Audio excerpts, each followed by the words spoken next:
राधे राधे। आप सभी का हमारे चैनल श्री कृष्ण राधा कुंज में फिर से स्वागत है। आज की कथा इस प्रकार है। एक भागवत कथावाचक ब्राह्मण गांव में कथा वाच रहे थे। उस दिन उन्होंने नंदलाल कन्हैया के सौंदर्य, उनके आभूषणों का बड़ा मनमोहक वर्णन किया। उधर से गुजरता एक चोर भी कथा सुनने बैठ गया था। उसने जब आभूषणों के बारे में सुना तो उसे लालच आया। उस दिन की कथा समाप्त होने पर पंडित जी को खूब दक्षिणा मिली, जिसे गठरी बनाकर वह चल दिए।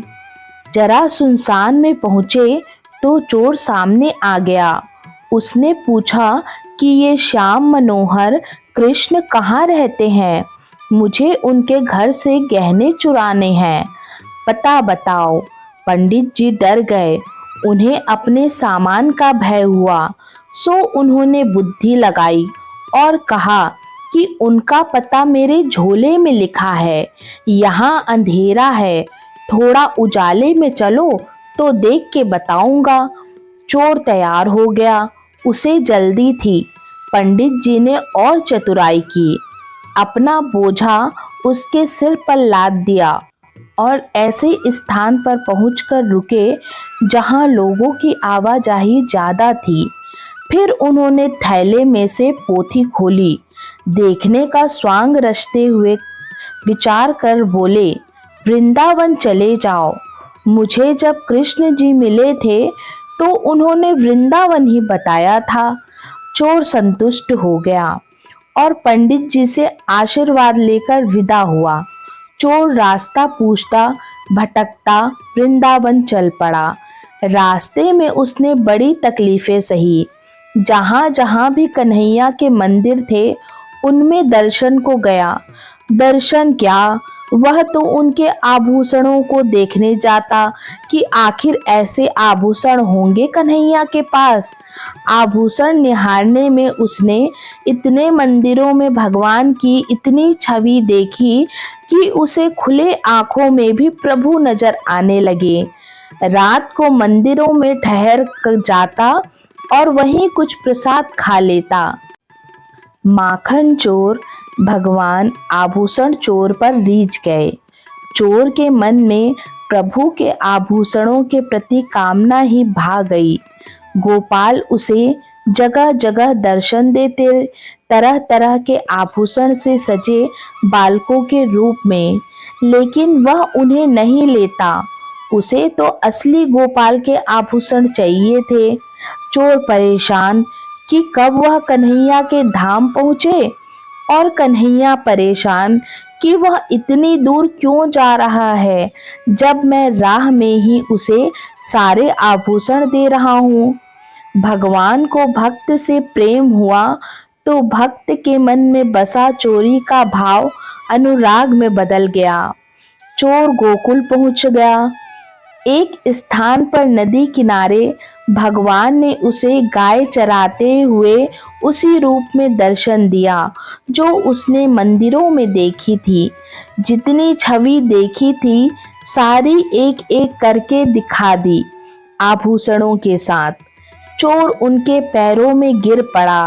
प्रभु ने आभूषण उतार कर दिए और बोले, लो, तुम इसके लिए व्यर्थ ही इतनी दूर चले आए। मैं तो कब से तुम्हें दे रहा था। चोर बोला, आपको देख लिया तो आभूषणों की चमक फीकी पड़ गई। अब तो आपको चुराऊंगा। भगवान हंसे, मुझे चुराओगे? कहाँ लेकर जाओगे? चोर बोला, वह तो नहीं पता, सोच कर बताता हूँ, लेकिन आभूषण नहीं चाहिए। अब तो मुझे आपकी ही लालसा है। चोर सोचता रहा, प्रभु हंसते रहे। चोर ने बुद्धि दौड़ा ली, लेकिन कोई स्थान नहीं सूझा। उसे चिंता थी कि इतनी मेहनत से वह इन्हें चुरा कर लेकर जाएगा और फिर सुरक्षा ना कर पाए तो कोई और ना चुरा ले। सोचते सोचते उसे नींद आने लगी। उसको उपाय सूझा। जब तक मैं निर्णय नहीं कर लेता कि आपको कहाँ रखूंगा, आप मुझे रोज दर्शन देते रहो, जिससे मुझे भरोसा रहे कि मेरी चोरी का सामान सुरक्षित है। प्रभु खूब हंसे। उन्होंने कहा, ठीक है, ऐसा ही होगा, लेकिन तुम्हें कुछ आभूषण तो लेना होगा। चोर ने मना कर दिया। प्रभु रोज शाम उसे दर्शन देते। वह अपने गांव लौट आया। पंडित जी कथा वाच रहे थे। उन्हें सारी बात बताई। यकीन ना हुआ तो शाम को जब प्रभु दर्शन देने आए तो उनका एक आभूषण मांग कर दिखाया और साबित कर दिया। पंडित जी बोले, भाई, चोर असली साधु तो तू है। मैं तो कान्हा का नाम लेकर बस कथाएं सुनाता रहा और आजीविका जुटाता रहा, लेकिन तुमने तो उन्हें ही जीत लिया। भक्ति और प्रेम की डोरी दिखती तो नहीं, पर मजबूत इतनी होती है कि वो परमात्मा को भी बांध सकती है। तो कैसी लगी आप सभी को ये कथा? हमारे कृष्ण कन्हैया तो सिर्फ प्रेम से रिझ जाते हैं।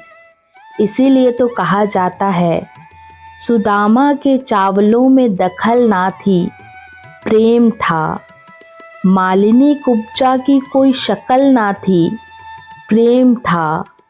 धन्ना की पूजा में कोई अक्ल ना थी, बस प्रेम था। मीरा के कीर्तन में कोई नकल ना था, सिर्फ प्रेम था। कौन से हीरे जड़े थे नरसिंह की खड़ताल में, क्या बांध कर लाया था निर्धन फटे हुए रुमाल में। वन में जाकर भी खाया द्रौपदी के थाल में, नित नित माखन लुटा गोपियों के जाल में।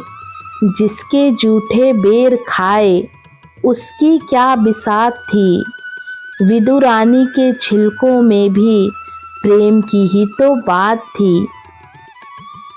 हे प्रभु, एक अनोखी दुनिया का बस यही एक तोहफा है। एक आप मेरे हो बिहारी जी, बाकी सब धोखा है। आप सभी हमारे चैनल श्री कृष्ण राधा कुंज को लाइक, शेयर और सब्सक्राइब जरूर करें। आप सभी को मेरा राधे राधे।